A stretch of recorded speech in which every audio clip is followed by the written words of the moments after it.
തന്റെ 76-ാം പിറന്നാൾ പിന്നിട്ടു.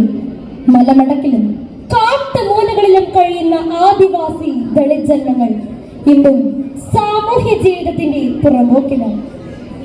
എത്ര നൂറ്റാണ്ടുകൾ വീണടിഞ്ഞു, എത്ര സിംഹാസനം വഴിയൊഴിഞ്ഞു, കെട്ടു ജീവിതത്തിനടുപ്പിലൂതി കാട്ടുമക്കൾക്കിന്നും കണ്ണുനീര്, കാട്ടുമക്കൾക്കിന്നും കണ്ണുനീര്.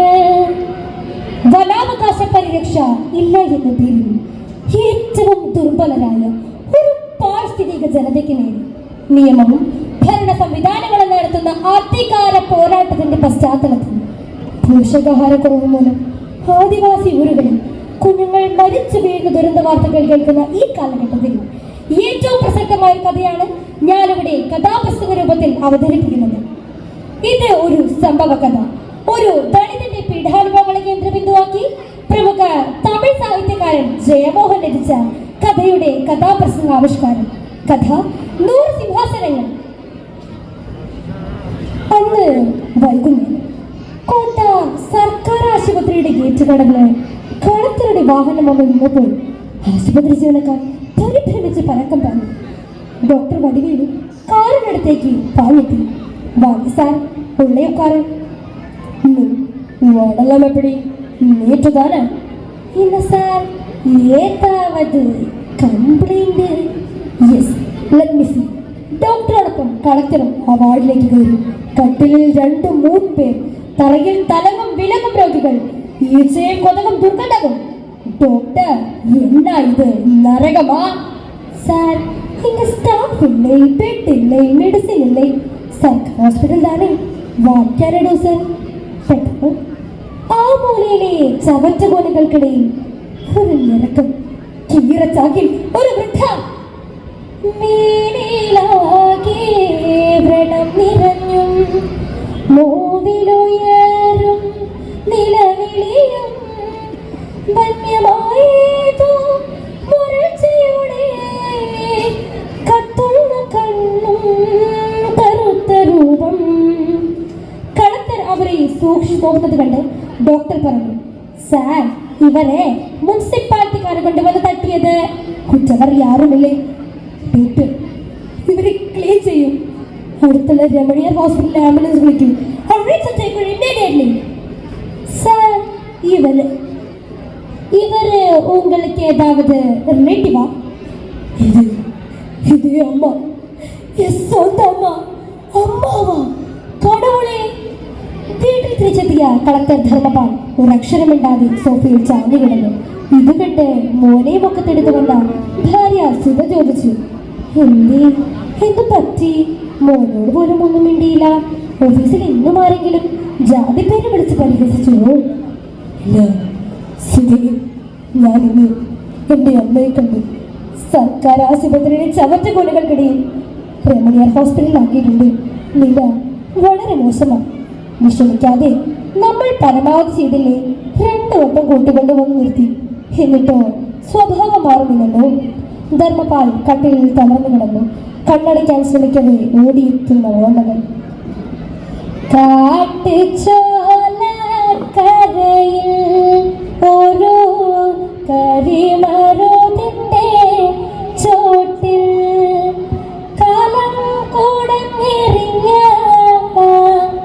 കാട്ടുനായ്ക്കന്റെ ജന്മം.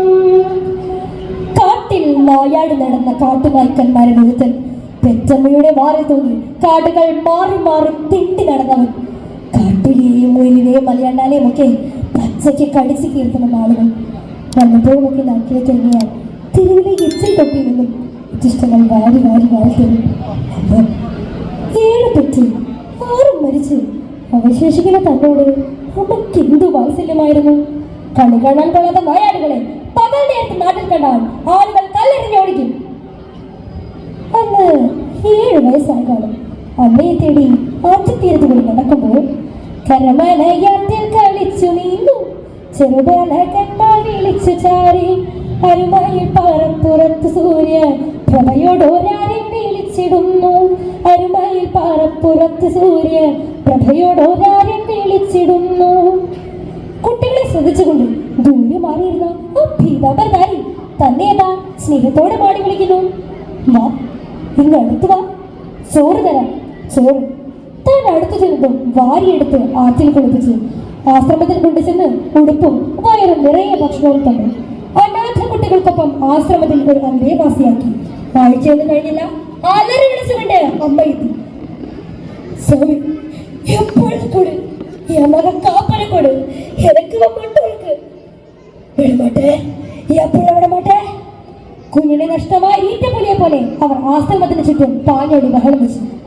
അമ്മയുടെ ശല്യം കൂടി വന്നതോടെ സ്വാമി പ്രജാനന്ദ തനിക്ക് ധർമ്മപാൽ എന്ന പേരിട്ട് കോയമ്പത്തൂർക്ക് അയച്ച് പഠിപ്പിച്ചു. മാസാമാസം പണം അയച്ചു തന്നു. പക്ഷേ ദളിതനായ തനിക്ക് ഹോസ്റ്റലിൽ നേരിടേണ്ടി വന്നത് ഒറ്റപ്പെടുത്തി, പരിഹാസം, കുത്തുവാക്കുകൾ, ഒരു കക്കൂസ് പോലും തനിക്ക് നിഷേധിക്കപ്പെട്ടു. ഒക്കെ സഹിച്ചു, പഠിച്ചു, എന്നും ഒന്നാമനായി വിജയിച്ചു. എത്ര വേഗമാണ് വർഷങ്ങൾ കടന്നുപോയത്. ബിരുദാന്തര ബിരുദം നേടി അന്ന് സ്വാമിജിയെ കാണാനായി ഓടിയെത്തി. അന്ന് അദ്ദേഹം മരണശൈലിയിലാണ്. തന്നെ സ്നേഹപൂർവ്വം കാണുമെന്ന് അദ്ദേഹം പറഞ്ഞു. പാവം, നിന്നെയല്ല, സ്നേഹസ്വരൂപമല്ലേ, ത്യാഗ സർവസ്വമല്ലേ, സ്നേഹ സാമ്രാജ്യം തന്നോരമ്മയെ മറക്കല്ലേ, സ്നേഹ സാമ്രാജ്യം തന്നേ അമ്മയെ കണ്ടെത്തണം, സംരക്ഷിക്കണം. ധർമ്മ, നീ IAS നേടണം. ഭരണ നിയന്ത്രണം നിന്റെ കയ്യിൽ വരണം. അധികൃതർക്ക് വേണ്ടി എന്തെങ്കിലുമൊക്കെ ചെയ്യണം. ഇതാണ് എൻ്റെ അന്ത്യാഭിലാഷം. ഇനി കാണാൻ മരണമെന്നില്ല, നന്നായി വരും.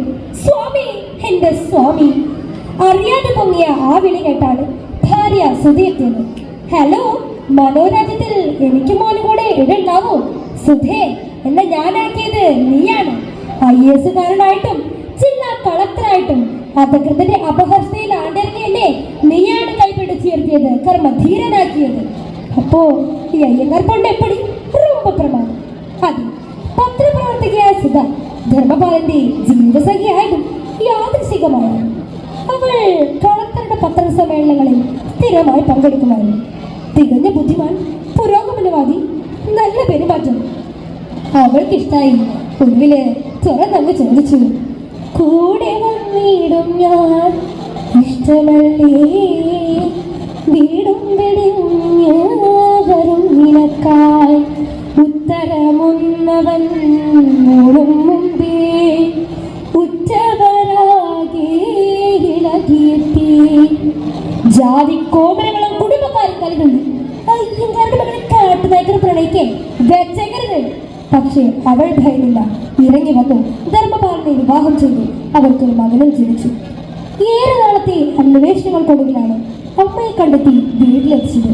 പക്ഷേ സുധയുമായി പൊരുത്തപ്പെടാൻ അവർക്കായില്ല.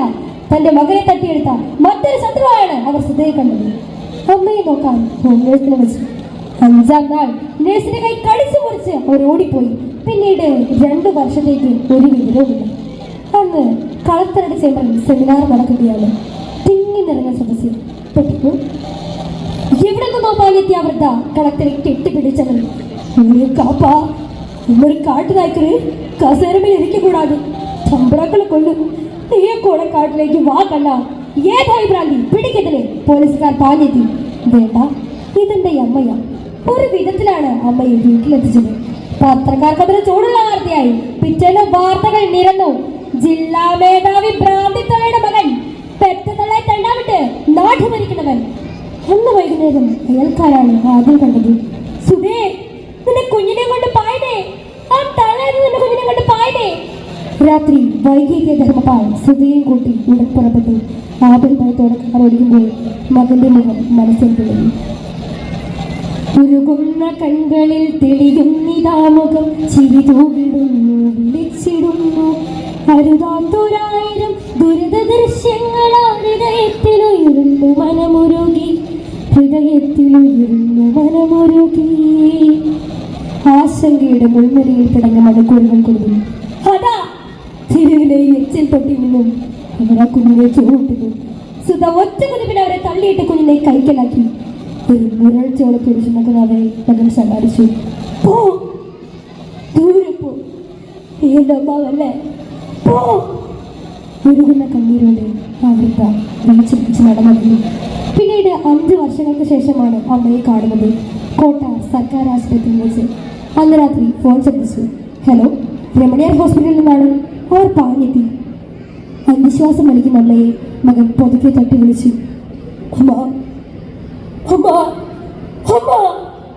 വീട് കെട്ടിയ കണ്ണുകൾ പൊതുക്കെ തുറക്കുന്നു. മോള്, കാപ്പ, ചോറ്, ചോറ്, എനിക്ക് ചോറ്. ആ ചുണ്ടകൾ വിരപ്പെട്ടു, ശ്വാസഗതി കൂടി. ആ കണ്ണുകൾ മെല്ലെ അടങ്ങി. പാവമമ്മ. ജന്മാന്തരങ്ങളിൽ കർമ്മബന്ധങ്ങളിൽ പുണ്യഹർഷം അമ്മ. ഒരു പൂവു നൽകുവാൻ ഒരു വസന്തം തരും സ്നേഹസ്വരൂപിണി അമ്മ. ത്യാഗമൂർത്തി